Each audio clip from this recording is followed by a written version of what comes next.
ओम शांति। जो भी संगम युग के विशेष गुणों की महिमा करते हो, वो सर्व गुण हर समय अनुभव में आते हैं। आवाज से परे की स्थिति प्रिय लगती है व आवाज में रहने की स्थिति प्रिय लगती है। कौन सी स्थिति प्रिय लगती है? क्या यह दोनों ही स्थिति इकट्ठी रूप में रह सकती है? इसका अनुभव है।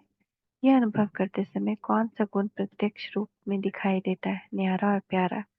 यह अवस्था ऐसी है जैसे बीज में सारा वृक्ष समाया हुआ होता है। ऐसे ही इस अव्यक्त स्थिति में जो भी संगम युग के विशेष गुणों की महिमा करते हो, वह सर्व विशेष गुणों सब अनुभव में आते हैं, क्योंकि मास्टर बीज रूप भी है, नॉलेजफुल भी है। तो सिर्फ शांति नहीं, लेकिन शांति के साथ साथ ज्ञान, अतीन्द्रिय सुख, प्रेम, आनंद, शक्ति आदि सर्व मुख्य गुणों का अनुभव होता है। न सिर्फ अपने को, लेकिन अन्य आत्माएं भी ऐसी स्थिति में स्थित हुई आत्मा के चेहरे से इन गुणों का अनुभव करती है। जैसे आकार रूप स्वरूप में क्या अनुभव किया, एक ही समय सर्व गुण अनुभव में आते हैं। क्यों? एक गुण में सर्व गुण समाये हुए होते हैं। जैसे अज्ञानता में एक विकार के साथ सर्व विकारों का गहरा संबंध होता है, वैसे एक गुण के साथ मुख्य गुणों का भी गहरा संबंध है। अगर कोई कहे मेरी स्थिति ज्ञान स्वरूप है, तो ज्ञान स्वरूप के साथ साथ अन्य गुण भी उसमें समाये हुए जरूर है। इसको एक शब्द में कौन सी स्टेज कहेंगे? मास्टर सर्वशक्तिमान। ऐसी स्थिति में सर्व शक्तियों की धारणा होती है। तो ऐसी स्थिति बनाना, यह है समानता, संपूर्णता की स्थिति। जितना समय साक्षी अवस्था की स्थिति रहती है, उतना ही बाप साथी भी रहता है। अपने को समर्थ आत्मा समझ इस शरीर को देख रही हो। साक्षी अवस्था की स्थिति में स्थित होने से शक्ति मिलती है। जैसे कोई कमजोर होता है तो उनको शक्ति भरने के लिए ग्लूकोज चढ़ाते हैं। तो जब अपने को शरीर से परे अशरीरी आत्मा समझते हैं, तो ये साक्षीपन की अवस्था शक्ति भरने का काम करती है। और जितना समय साक्षी अवस्था की स्थिति रहती है, उतना ही बाप साथी भी याद रहता है, अर्थात साथ रहता है। तो साथ भी है और साक्षी भी है।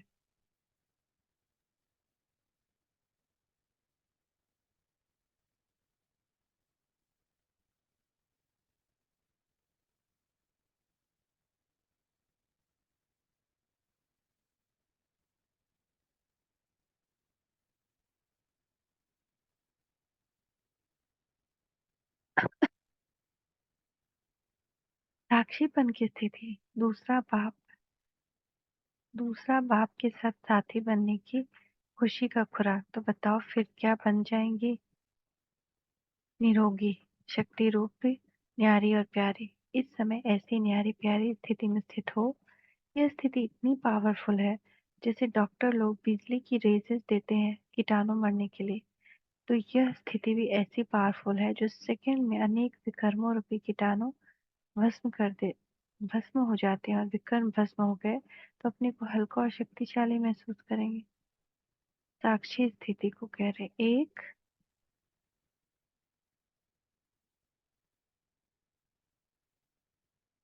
एक साक्षीपन की शक्ति, दूसरा बाप को के साथी बनने की खुशी का खुराक। तो ये जो है ना, ये स्थिति बोल रहे हैं, ये इतनी पावरफुल है।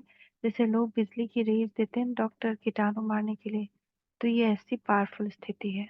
एक साक्षी बनना, एक बाप को साथी रखना। अब और जैसा डायरेक्शन मिले वैसे ही अपनी स्थिति बना सकते हो। आवाज से परे रहना अच्छा लगता है या आवाज में रहना अच्छा लगता है? असली देश व असली रूप में आवाज है। जब अपनी असली स्थिति में स्थित हो जाते हो, तो आवाज से परे स्थिति अच्छी लगती है ना। ऐसी प्रैक्टिस करके हर एक कर रहे हो, जब चाहे जैसा चाहे वैसे ही स्वरूप में स्थित हो जाए। जैसे योद्धे जो युद्ध के मैदान में रहते हैं, उन्हों को जब भी और जैसा ऑर्डर मिलता है वैसे करते ही जाते हैं।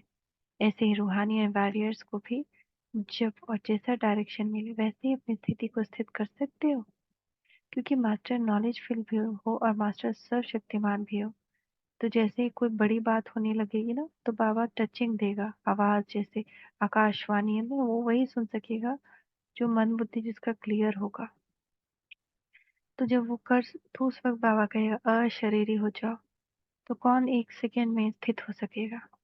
तो जो मास्टर नॉलेजफुल भी हो, मास्टर सर्वशक्तिमान भी हो, तो दोनों ही होने का एक सेकेंड से कम समय में जैसी स्थिति में स्थित होना चाहो, उस स्थिति में टिक जाए। ऐसे रूहानी वॉरियर्स हो अभी भी कहा जाए धाम निवासी बन जाओ, तो ऐसी प्रैक्टिस है जो कहते हैं कि इस देश और देह के देश को भूल अशरीरी परम धाम निवासी बन जाओ।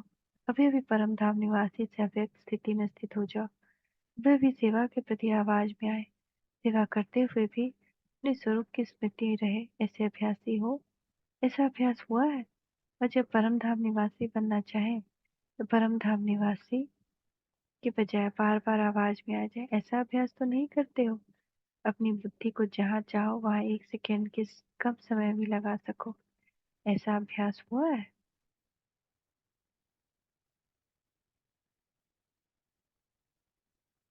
तो आज हम पहले इतना करते हैं, उसके बाद परम धाम निवासी का और साक्षीपन का और बाप को साथी बनाने का फिर हम आगे और कल पढ़ेंगे। ओम शांति, ओम शांति, ओम शांति।